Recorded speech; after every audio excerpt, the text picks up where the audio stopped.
খাও, তুমি খাও।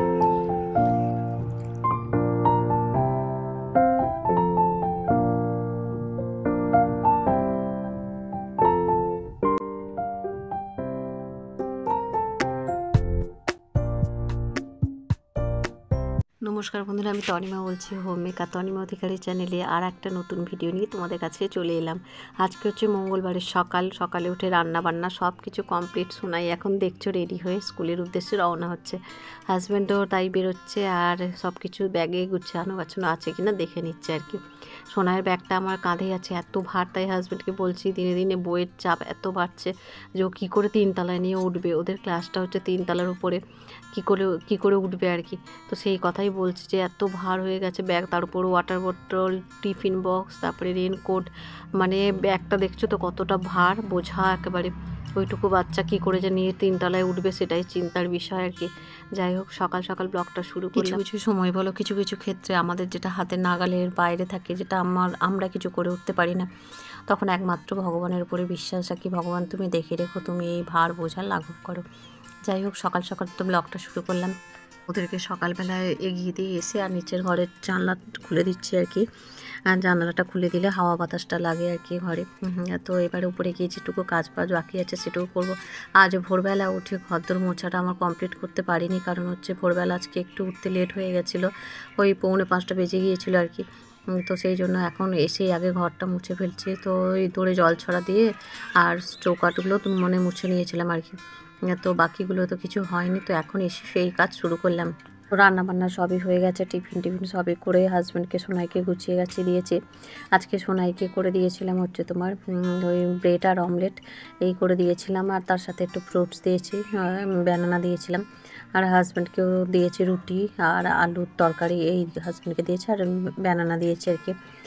তো এই দিয়ে আজকে টিফিনটা ওদের দিয়ে দিয়েছি। আর দুপুরে ভাতের সাথে করেছিলাম মিক্সড একটা সবজি, ডিম ভাজা, ডাল হচ্ছে মুসুরির ডাল সেদ্ধ আর কি, ফোড়নে দিইনি, ওই সেদ্ধ এই দিয়ে হাজব্যান্ডকে দিয়ে দিয়েছিলাম। আর এখন দেখো এই যে জলের অবস্থাটা এরকম। আর এই দাদা আসেন যে বিজয়দা, যে আমাদের এই বাড়ির সমস্ত কিছু যে আবর্জনাগুলো নিয়ে যান আর কি, তো উনি ভ্যানটা আর এখানে আনেন না বর্ষার জলের মধ্যে, তো ওই বড় একটা বালতি এনে আর হচ্ছে ওর মধ্যে করে সব কিছু আবর্জনাগুলো ঢেলে নিয়ে চলে যান। থ্যাঙ্কস ওনাকে, ওই বর্ষার মধ্যে যে উনি আসছেন এবং ওনার কাজগুলো সুন্দরভাবে করছেন, তো সেই জন্য আর কি। উনি খুব ভালো মানুষ, হয়তো একটু মানে কথা বলেন বেশি, কিন্তু ভীষণ ভালো মানুষ, ওনার মন ভীষণ ভালো। হ্যাঁ, তো আগে আমাদের যে দাদা একজন আসতেন, তিনি হচ্ছে মানে এত মানে যত্ন সহকারে কাজটা, যদিও এটা আবর্জনা ফেলার, কিন্তু প্রত্যেকটা কাজেই যথেষ্ট যত্ন থাকে এবং সেই কাজটা দায়িত্ব নিয়ে করতে হয়। ইনি ভীষণ দায়িত্ববান এবং উনি যথেষ্ট যত্ন সহকারে কাজগুলো মানে কাজটা করে থাকেন আর কি। তো ওই জন্য ওনাকে থ্যাঙ্কস।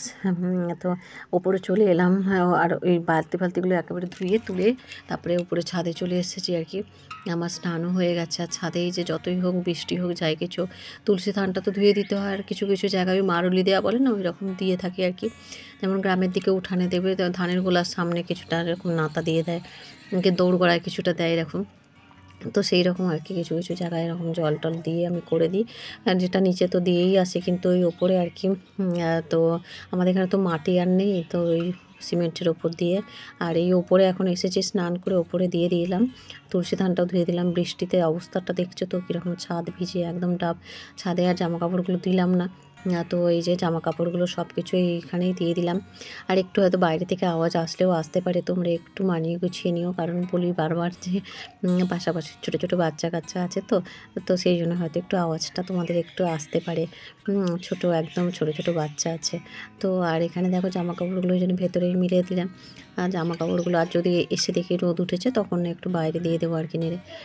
তো সেই জন্য। আর এখন অনেকটা বেলা হয়ে গেছে, কারণ হাজব্যান্ড আজকে ফোন করেনি, ভীষণ চিন্তা হচ্ছিলো যে ফোন করলো না, কারণ রোজই তো সোনাইকে বেরিয়ে মানে দিয়ে বেরোয় তারপরে ফোন করে নেয়, আজকে আর করেনি, তো সেই জন্য একটু চিন্তায় ছিলাম। তো আমার এক বান্ধবীকে ফোন করে জানলাম যে সোনাইকে দেখেছে কিনা স্কুলের। আমার ওর বাবাকে বললো হ্যাঁ দেখেছে দাদাকে, তো তারপরে একটু নিশ্চিন্ত হতে পারলাম। তো স্নান যেহেতু হয়ে গেছে, পূজাটাও সেরে নেব। আর এই যে হাজব্যান্ড ফুল তো তুলে দিয়েই যায়। তো এই যে গোপাল সোনাদের স্নান করে জামা কাপড় পরিয়ে দিলাম। সকালে এত ব্যস্ততা থাকে, যখন ওই ছাদে যাই তখন মনটা অনেকটা হালকা হয়ে যায়। মানে যে এত কাজ ভোরবেলা থেকে দৌড়ঝাঁপ করে করছি, কিন্তু সেই সব কিছু মানে মলিনতা দূর হয়ে যায়। আছে এই ভগবানের স্থান। আর এই যে চন্দন দিয়ে সুন্দর করে পুজো টুজো দিয়ে নিচ্ছি, ফুলগুলোতেও চন্দন মাখিয়ে দিচ্ছি। তো এরপর একে একে ফুলগুলোও দিয়ে দেবো। ফুলগুলো চন্দন মাখিয়েই তো রেখেছি বললাম। আর এখানে দেখো এই যে ধুনো জেলে নিয়েছি, সারা ঘরে একটু ধুনো দিয়ে দেবো আর কি, বেশ পজিটিভ এনার্জির মানে আগমন। রান্না করেছি বটবটি আলুর তরকারি, আর এদিকে মুসুরির ডাল, আর তার সাথে আছে তোমার কুমড়ো ফুলের বড়া আর ছানার বড়া আর কি। এই দিয়ে সোনাইকে খাইয়ে দেবো, আর গরম গরম ডিম ভেজে দেবো।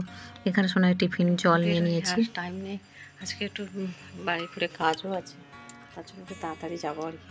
চলো রেডি হয়ে বেরিয়ে পড়ি। হ্যাঁ, সোনাইদের স্কুলে স্টকিং কিনতে বলেছিল, তো আজকে ওই বারুইপুরে গিয়ে মহানাম থেকে কিনে নিয়েছি। আর ফিরে এসেছি ছুটির সময়, এত মুষলধার বৃষ্টি, আজকে তো পুরো ভিজে একাকার, ব্যাগ ট্যাগও সব ভিজে গেছে। এসেই আগে যে জানালার সামনে বইগুলো আজার করে ব্যাগটা দিয়ে দিলাম। আর এখানে সোনাই তো বসেছে, বসে ওর কাজ শুরু করে দিয়েছে আর কি, ড্রয়িং বলো ও করতে থাকে এসে। আর এখানে একটু ডিম ভেজে নিলাম, ডালটা গরম করলাম, সোনাইকে এখন খাইয়ে দেবো। আর এই যে ছানার বড়া, ওটাও ভীষণ পছন্দ করেছে সোনাই, বেশ একটু মিষ্টি মিষ্টি হয় তো।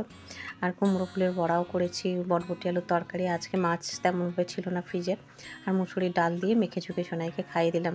তো ওকে খাইয়ে টাইয়ে নিয়ে তারপরে আমি খাবো আর কি। তারপরে জামা কাপড়গুলো সব সার্ফে ভিজিয়ে রেখেছি, পচা জলের মধ্যে ওকে কোলে করে নিয়ে কিছুটা আসতেও হয়েছে। তো সব কেচে কুচে ছাদে দিয়ে দেবো, এখন একটু ধরনও আছে। এদিকে সোনাইকে ফল বলতে আজকে দিলাম কলা, আর পেয়ারা। কলাটা খেলো না, আমাকে দিয়ে দিল, পেয়ারাটাই শুধু খাচ্ছে আর কি। তো এরপরে আমরা একটু মুভি দেখবো, মুভি দেখে তারপরে শোবো। আর এই যে দেখো বিকেলে চলে এলাম ছাদে।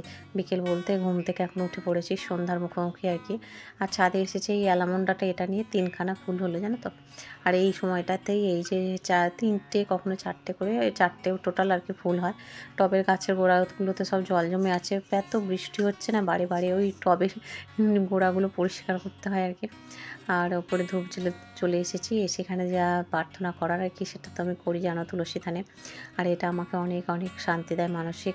এত আমি 1-1.5 মাস হলো এখানে এসে প্রার্থনা এখানে করি, নাহলে ধূপ জেলে চলে যেতাম। আর এখানে প্রার্থনা করলে না আমার বেশ মনটা অনেক অনেক বেশ ভালো লাগে আর কি, শান্তির জায়গা লাগে। মন থেকে যেটা ভালো লাগে সেটা তো করতেই হয়, তাই না? আর এখানে এসে আর সোনাই তো ঘুমোচ্ছে, যেহেতু কিছুটা সময় এখানে বসে প্রার্থনা করি, স্পেন্ড করি। তো এখানে প্রার্থনা করে তারপরে একটু উঠে ছাদে একটু হাঁটবো আর কি। তো তারপরে নিচে যাব। তো বেশ কিছুক্ষণ থাকবো ছাদে, আধ ঘন্টার মতো থাকবো। আর বৃষ্টির পর তো বেশ ছাদটা একদম ভিজে ভিজে আছে, মানে যদিও শুকিয়েছে কিন্তু একটু ড্যাম্প আছে আর কি। কিছু কিছু টব দেখো এই যে আর করে রেখেছি, কারণ কী বলতো এই যে ওগুলো তো সোজা করে রাখলে, ওতে যেহেতু গাছ নেই, রাখলে কী বলতো এই জলটা জমে তো। আর এখন যেহেতু বর্ষাকাল, ডেঙ্গু হওয়ার মানে ডেঙ্গু মশা হওয়ার আর কি জন্মানোর একটা প্রবণতা থাকে, তো সেই জন্য যেগুলো গাছ নেই সেগুলো আর করে রেখেছি। যেগুলোতে গাছ আছে সেগুলো ওই বর্ষা বৃষ্টি হয়ে যাওয়ার পর সেগুলো এসে একটু করে আর করে জলগুলো বার করে দিই। তো আজকে ওই ঠাকুর প্রণাম করে উঠে তারপরে ছাদের ওই কিছু কিছু কাজ আছে, জল ফেলা ওইগুলো আছে আর কি। তো সেগুলো করে নেব, কারণ ছাদে আসলে অনেকটাই সময় চলে যায়। আর ছাদে অনেক কিছু গাছ তাও নিচে নামিয়ে দিয়েছি, কারণ কী বলতো প্রপার মানে ওগুলো না ভালো করে মানে করতে হয় আর কি, গাছগুলো মাঝে মাঝে টব চেঞ্জ করতেও হয়। তো না হলে গাছগুলো টব মানে শিকড় ওরা তো চালতে পারে না, তখন অসুবিধা হয় ওদের, মানে গাছ তখন বাঁচানোর প্রবলেম হয়ে যায়। তো সেই জন্য কিছু কিছু গাছ আমি উঠানেও দিয়ে দিয়েছি। আর প্রত্যেকটা গাছের টবের গোড়ায় গোড়ায় যেগুলো জল ছিল সেগুলো ফেলে দিলাম। তবে এই যে এই সামনে যে অ্যালামন্ডা গাছটা, ওটাতে কিন্তু এখন একটাও ফুল হয়নি। তো আর এখানে জামা কাপড়গুলো তো মিলে দিয়ে গিয়েছিলাম অনেকটা বেলায়, আর এখন অনেকটা টেনে গেছে, তো তুলে দিয়ে আর সিঁড়িঘরে মিলে দেবো। আর সকালে রোদ যদি ওঠে তাহলে রোদে আবার রেখে দেবো। তো দেখতে দেখতে অনেক কটা জামা কাপড় মানে ছিল, আর একে তো ভিজে গেছি সেগুলো, তার উপর সোনাইয়ের জামা কাপড়, গেঞ্জি প্যান্ট এগুলো। আর স্কুল ড্রেসটা আজকে আর কাছে নেই, কারণ আসতে আবার এতটা জল পেরিয়ে আসতে আজকে একটু লেটও হয়েছিল 10-15 মিনিট, তো সেই জন্য আর দিলাম না, কাচলাম না আগে। সোনাইগুলো রোদ খাইয়ে নিয়েছি ওই নিচে জানালায়। তো এখন তো মোটামুটি জামা কাপড়গুলো তোলার কাজটা হয়ে গেল, এবার একটু হাঁটাচলা করে নিই, নিজের জন্য একটু সময় বার করি, নিজের ভালো লাগাগুলোকে অবশ্যই একটু করে মানে ঝালিয়ে নিই আর কি, যেগুলো ভালো লাগে আমার। দেখো এই যে আর ছাদে বেশ সন্ধে সন্ধে হয়ে এসেছে, আর চারিপাশে বেশ লাইট টাইটে জ্বলে গেছে, ওই যে পাড়া হাউসের লাইট ওগুলোও জ্বলে গেছে। আর বৃষ্টির ওয়েদার তো, আর চারিদিকে জলও জমে আছে, তো ওই জন্য পাড়ার বাচ্চা কাচ্চারাও তেমনভাবে বেরোয়নি বাইরে। বর্ষাকালটা এরকমভাবেই কাটে আর কি, যে যার সে তার ঘরে শুধু প্রয়োজন ছাড়া কেউ তো তেমনভাবে বেরোয় না, কারণ রাস্তাঘাটে জল থাকলে। নাহলে অন্য সময় বাচ্চারা বেশ খেলাধুলা করে মাঠে, এত আর এই জল জমে গেলে তখন আবার কীরকম চুপচাপ হয়ে যায়, পাড়াটা যেন নিস্তব্ধ হয়ে যায়। কলে যাদের প্রয়োজন তারা জল আনতে আসে, তো এইরকমভাবে থাকে। তো একটু হেঁটে নিচ্ছে, আর সোনাই উঠলে ওকে আবার খাওয়াবো দাওয়াবো। আর নিচে সন্ধ্যাটা দিয়ে এসেছি, ওপরেও দেওয়া হয়ে গেল এবার ঠাকুরের স্থানে, ওখানে দিয়ে প্রার্থনা করে তারপরে হচ্ছে এখন টাইমটা আমি একভাবে কাটাচ্ছি। এরপরে আবার কীরকমভাবে কাটাবো সেটা তো জানি না, তারপরে সেটা পরের কথা আর কি। তো এর আগে যখন পড়াতাম বলো, তারপরে তখন আবার হচ্ছে এত সন্ধ্যাবেলা এই টাইমটা পেতামও না, তখন একটা অন্যরকম ব্যস্ততা ছিল। তো হ্যাঁ, তার আগে যখন অফিস করতাম তখন তো সন্ধ্যের টাইমটা পেতামই না, সেই 6:30টার পরে বাড়িতে ফিরতাম। তো প্রত্যেকটা পর্যায়ে এক এক রকমভাবে কাটাই, এবং প্রত্যেকটা পর্যায়ে যে রকমভাবে থাকি সেটাকেই আমি বেশ উপভোগ করি, ভালো লাগে বেশ। এক একটা স্তর এক এক রকমভাবে তো কাটে আমাদের। তো এখানে দেখো গোপাল সোনাদের নিচে এসে শয়নেও দিয়ে দিয়েছি, তো দিয়ে আর বাসি ফুলগুলো সব তুলে নিয়েছে আর কি। তো আমি রাতে গোপাল সোনাকে শয়ন দেওয়ার সময় সবগুলো তুলে নিই, তো মশারিটাও সুন্দর করে টাঙিয়ে দিলাম। দিয়ে এরপরে আমি জামা কাপড় ছেড়ে তারপরে সোনাইকে ডাকবো আর কি। তো সোনাইকে ডাকলাম, ডেকে সোনাইয়ের কেক এনে রেখেছিলো হাজব্যান্ড আগের দিন, তো সেটাই এখন সোনাই খাচ্ছে। আর জল দিয়ে দিয়েছি একটু, তো জল খেয়ে তারপরে কেকটা খাচ্ছে। তো খাওয়া দাওয়ার পরে সোনাইকে নিয়ে যে পড়াতে বসে গেছি, আর আমি একটু মুড়ি ঝুড়ি ভাজা চা এগুলো খেয়েছি। তো এই যে সোনাইকে পড়িয়ে উঠে তারপরে হচ্ছে আমি ভাতটা বসাবো, মাঝে একবার উঠে গিয়ে আর কি, কারণ এখন ওই 7:30 পৌনে 8টা তো বেজে গেছে। তো এরপরে আমি গিয়ে একটু ভাতটা বসিয়ে দেবো। তো ভাত আজকে ভেবে রেখেছি কাঁচকলা আলু সেদ্ধ করব, আর দুপুরে ডাল আছে, তো এই দিয়ে আজকে খেতে দেবো ওদের। মানে পড়াতে বসানোর সময় সোনাইয়ের জন্য জল টল সব এনে রেখেছি। আর এখানে একটু দেখো ওই যে মিছরি আর হচ্ছে লবঙ্গ দারচিনি এগুলো ফুটিয়ে সোনাইকে দিলাম, ওই সর্দি মতো করেছে। ভাই যেহেতু অফিস থেকে এসেছিলো, তো মা তালের বড়া পাঠিয়েছিল বাড়ি থেকে, ওগুলো দিয়ে গেল, তারপরে ফল টল দিয়ে গেল। আর ভাইকে বললাম ভাত খেয়ে যা, তো ভাই ভাতটা খেলো, আর আমরা রুটি ছোলার ডাল এগুলো খেলাম। আজকের ব্লগটা আর বড় করলাম না, এখানেই শেষ করলাম। সবাই ভালো থেকে সুস্থ থেকে, বাই বাই, গুড নাইট।